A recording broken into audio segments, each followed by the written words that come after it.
জীবাত্মা, পরমাত্মা এবং ব্রহ্মাণ্ডের এই সকল অপূর্ব অনন্ত চিত্তোন্নতি বিধায়ক ক্রমবিকাশশীল ধারণার ভিত্তিস্বরূপ মহৎ তত্ত্বসমূহ ভারতেই প্রসূত হইয়াছে।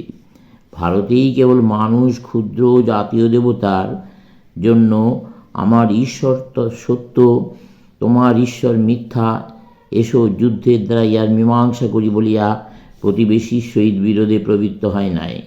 ক্ষুদ্র ক্ষুদ্র দেবতার জন্য যুদ্ধরূপ সংকীর্ণ ভাব কেবল এই ভারতেই কখনো দেখা যায় নাই। মানুষের অনন্ত স্বরূপের উপর প্রতিষ্ঠিত বলিয়া এই মহান মূল তত্ত্বগুলি সহস্র বৎসর পূর্বের মতো আজও মানব জাতির কল্যাণ সাধনে সমর্থ। যতদিন এই পৃথিবী থাকিবে, যতদিন কর্মফল থাকিবে, যতদিন আমরা ব্যষ্টি জীবরূপে জন্মগ্রহণ করিব এবং যতদিন স্বীয় শক্তি দ্বারা আমাদিগকে নিজেদের অদৃষ্ট গঠন করিতে হইবে, ততদিন উহাদের ওই রূপশক্তি বিদ্যমান থাকিবে। সর্বোপরি ভারত জগৎকে কোন তত্ত্ব শিখাইবে তাহা বলিতেছি। যদি আমরা বিভিন্ন জাতির মধ্যে ধর্মের উৎপত্তি ও পরিণতির প্রণালী লক্ষ্য করি, তবে আমরা সর্বত্র দেখিব যে প্রথমে প্রত্যেক জাতিরই পৃথক পৃথক দেবতা ছিল। এই সকল জাতির মধ্যে যদি পরস্পর বিশেষ সম্বন্ধ থাকিত, তবে সেই সকল দেবতার আবার একটি সাধারণ নাম হইত। যেমন বেবিলনীয় দেবতাগণ। যখন বেবিলনবাসীগণ বিভিন্ন জাতিতে বিভক্ত হইয়াছিলেন, তখন তাহাদের দেবতাগণের নাম ছিল বল। এইরূপে ইহুদি জাতির বিভিন্ন দেবগণের সাধারণ নাম ছিল মোলক। আরও দেখিতে পাইবেন, এই সকল বিভিন্ন জাতির মধ্যে জাতিবিশেষ যখন অপরগুলি হইতে বড় হইয়া উঠিত, তখন তাহারা আপন রাজাকে সকলের রাজা বলিয়া দাবি করিত। এই ভাব হইতেই আবার স্বভাবতই এইরূপ ঘটিত যে সেই জাতি নিজের দেবতাকেও অপর সকলের দেবতা করিয়া তুলিতে চাহিত। ব্যাবিলনবাসীগণ বলিত, বল মেরেডোক দেবতা সর্বশ্রেষ্ঠ, অন্যান্য দেবগণ তদপেক্ষা নিকৃষ্ট। মোলক আভে অন্যান্য মোলক হইতে শ্রেষ্ঠ ছিলেন, আর দেবগণের এই শ্রেষ্ঠতা বা নিকৃষ্টতা যুদ্ধের দ্বারা মীমাংসিত হইত। ভারতীয় দেবগণের মধ্যে এই সংঘর্ষ, এই প্রতিদ্বন্দ্বিতা বিদ্যমান ছিল। প্রতিদ্বন্দ্বী দেবগণ শ্রেষ্ঠত্ব লাভের জন্য পরস্পরের প্রতিযোগিতা করতেন, কিন্তু ভারতের ও সমগ্র জগতের সৌভাগ্যক্রমে এই অশান্তি কোলাহলের মধ্য হইতে একাংশদ্বিপ্রা বহুধা বদন্তি, একমাত্র সৎস্বরূপই আছেন। জ্ঞানী ঋষিগণ তাকে নানা প্রকারে বর্ণনা করিয়া থাকেন। এই মহাবাণী উত্থিত হইয়াছিল, শিব বিষ্ণু অপেক্ষা বড় নহেন, অথবা বিষ্ণুই সব, শিব কিছু নহেন তাহাও নহে। এক ভগবান কি কেহ শিব, কেহ বিষ্ণু, আবার অপরে অন্যান্য নানা নামে ডাকিয়া থাকি। নাম বিভিন্ন, কিন্তু বস্তু এক। পূর্বোক্ত কয়েকটি কথার মধ্যেই ভারতের সমগ্র ইতিহাস পাঠ করিতে পারা যায়। সমগ্র ভারতের বিস্তারিত ইতিহাস ওজস্বী ভাষায় সেই এক মূল তত্ত্বের পুনরুক্তি মাত্র। এ দেশে এই তত্ত্ব বারবার উচ্চারিত হইয়াছে। পরিশেষে উহা এই জাতির রক্তের সহিত মিশিয়া গিয়াছে। এই জাতির ধমনীতে প্রবাহিত প্রতিটি শনিক বিন্দুতে মিশ্রিত হইয়া শিরায় শিরায় প্রবাহিত হইয়াছে। জাতীয় জীবনের উপাদান স্বরূপ হইয়া গিয়াছে। যে উপাদানে এই বিরাট জাতীয় শরীর নির্মিত, তার অংশস্বরূপ হইয়া গিয়াছে। এইরূপে এই ভারতভূমি পরধর্ম সহিষ্ণুতার এক অপূর্ব লীলাক্ষেত্রে পরিণত হইয়াছে। এই শক্তি বলেই আমরা আমাদের এই প্রাচীন মাতৃভূমিতে সকল ধর্মকে, সকল সম্প্রদায়কে সাদরে ক্রোড়ে স্থান দেবার অধিকার লাভ করিয়াছি।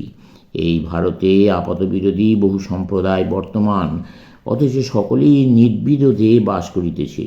এই অপূর্ব ব্যাপারের একমাত্র ব্যাখ্যা পরধর্ম সহিষ্ণুতা। তুমি হয়তো দ্বৈতবাদী, আমি হয়তো অদ্বৈতবাদী। তোমার বিশ্বাস তুমি ভগবানের নিত্যদাস, আবার আরেকজন বলিতে পারে সে ব্রহ্মের সহিত অভিন্ন, কিন্তু উভয়ই খাঁটি হিন্দু। ইহা কীরূপে সম্ভব হয়? সেই মহাবাক্য পাঠ করো, তাহলেই বুঝিবে ইহা কীরূপে সম্ভব। একাংশদ্বিপ্রা বহুধা বদন্তি, সৎস্বরূপ এক। ঋষিগণ তাকে বিভিন্ন নামে অভিহিত করেন। হে আমার স্বদেশীয় ভাতৃবৃন্দ, সর্বোপরি পৃথিবীকে এই মহান সত্য আমাদের শিখাইতে হইবে।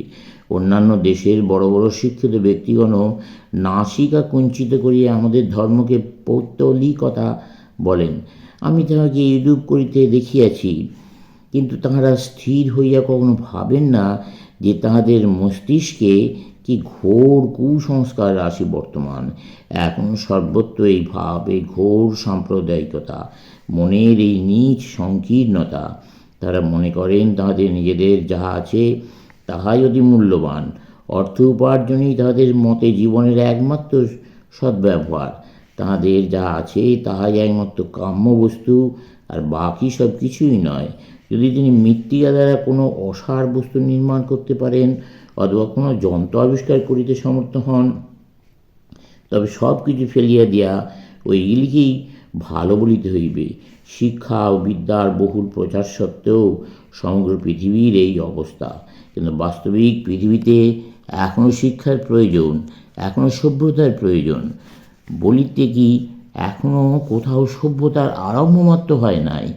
এখনও মনুষ্য জাতির শতকরা 99 জন অল্প বিস্তর অসভ্য অবস্থায় রহিয়াছি। বিভিন্ন পুস্তকে এইসব কথা পড়িতে পারো। পরধর্ম সহিষ্ণুতা ও এরূপ তত্ত্ব সম্বন্ধে আমরা গ্রন্থপাঠ করিয়া থাকি বটে, কিন্তু নিজ অভিজ্ঞতা হইতে আমি বলিতেছি, এখনও পৃথিবীতে এই ভাবগুলি নাই বলিলেই হয়। শতকরা 99 জন এই সকল বিষয়ে চিন্তাও করে না। পৃথিবীর যে কোনো দেশে আমি গিয়াছি, সেখানে দেখিয়াছি এখনও অন্য ধর্মাবলম্বীর উপর দারুণ নির্যাতন চলিতেছে। নতুন বিষয় শিক্ষা করা সম্বন্ধে পূর্বেও যে সকল আপত্তি উঠিত, এখনও সেই পুরনো আপত্তিগুলি উত্থাপিত হইয়া থাকে। জগতে যতটুকু পরধর্ম সহিষ্ণুতা ও ধর্মভাবের প্রতি সহানুভূতি আছে, কার্যত তা এইখানেই, এই আর্যভূমিতেই বিদ্যমান, অপর কোথাও নাই। কেবল এইখানেই হিন্দুরা মুসলমানদের জন্য মসজিদ ও খ্রিস্টানদের জন্য গির্জা নির্মাণ করিয়া দেয়, আর কোথাও নহে। যদি তুমি অন্য কোনো দেশে গিয়া মুসলমানদিগকে বা অন্য ধর্ম অবলম্বীগণকে তোমার জন্য একটি মন্দির নির্মাণ করিয়া দিতে বলো, দেখবে তারা কিরূপ সাহায্য করে।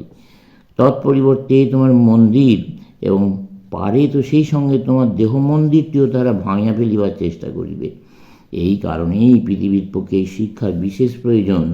ভারতের নিকট পৃথিবীকে এখনও এই পরধর্ম সহিষ্ণুতা, শুধু তাহাই নয়, পরধর্মের প্রতি গভীর সহানুভূতি শিক্ষা করিতে হইবে। শিবম স্মিনস্তত্রে কথিত রহিয়াছে, বেদ, সাংখ্য, যোগ, পাশুপত ও বৈষ্ণব মত, এই সকল ভিন্ন ভিন্ন মতের মধ্যে কেহ একটিকে শ্রেষ্ঠ, অপরটিকে হিতকর বলেন। সমুদ্র যেমন নদী সকলের একমাত্র গম্যস্থান, রুচিভেদে সরল কুটিল নানা পথগামী জনগণেরও সেরূপ তুমিই একমাত্র গম্য। ভিন্ন ভিন্ন পথে যাইলেও সকলেই কিন্তু এক লক্ষ্যে চলিয়াছে। কেউ একটু বক্রপথে ঘুরিয়া কেউ সরল পথে যাইতে পারে, কিন্তু অবশেষে সকলে সেই এক প্রভুর নিকট পৌঁছিবে। যখন তোমরা শুধু তাহাকে শিবলিঙ্গে নয় সর্বত্র দেখিবে, তখনই তোমাদের শিবভক্তি এবং তোমাদের শিব দর্শন সম্পূর্ণ হইবে।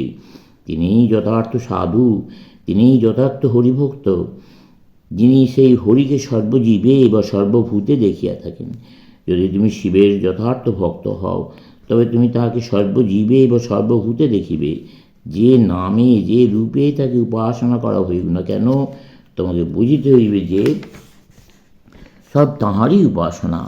কাবার দিকে মুখ করিয়া কেউ জানু অবনত করুক, অথবা খ্রিস্টীয় গির্জায় বা বৌদ্ধ চৈত্যেই উপাসনা করুক, জ্ঞাতসারে বা অজ্ঞাতসারে সে তাঁহারই উপাসনা করিতেছে।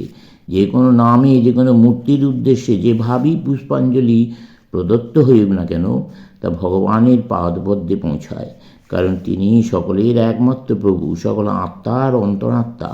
পৃথিবীতে কী অভাব, তা তিনি আমাদের অপেক্ষা অনেক ভালোভাবেই জানেন। সর্ববিধ ভেদ দূরীভূত হইবে, যা অসম্ভব। ভেদ থাকিবেই, বৈচিত্র্যবিদ্যুৎ জীবন অসম্ভব। চিন্তারাশির এই সংঘর্ষ ও বৈচিত্র্যই জ্ঞান, উন্নতি প্রভৃতি সকলের মূলে। পৃথিবীতে অসংখ্য পরস্পর বিরোধী ভাবসমূহ থাকিবেই, কিন্তু তার বলিয়া যে পরস্পরকে ঘৃণা করিতে হইবে, পরস্পরের বিরোধ করিতে হইবে, তাহার কোনো প্রয়োজন নাই। অতএব সেই মূল সত্য আমাদেরকে পুনরায় শিক্ষা করিতে হইবে।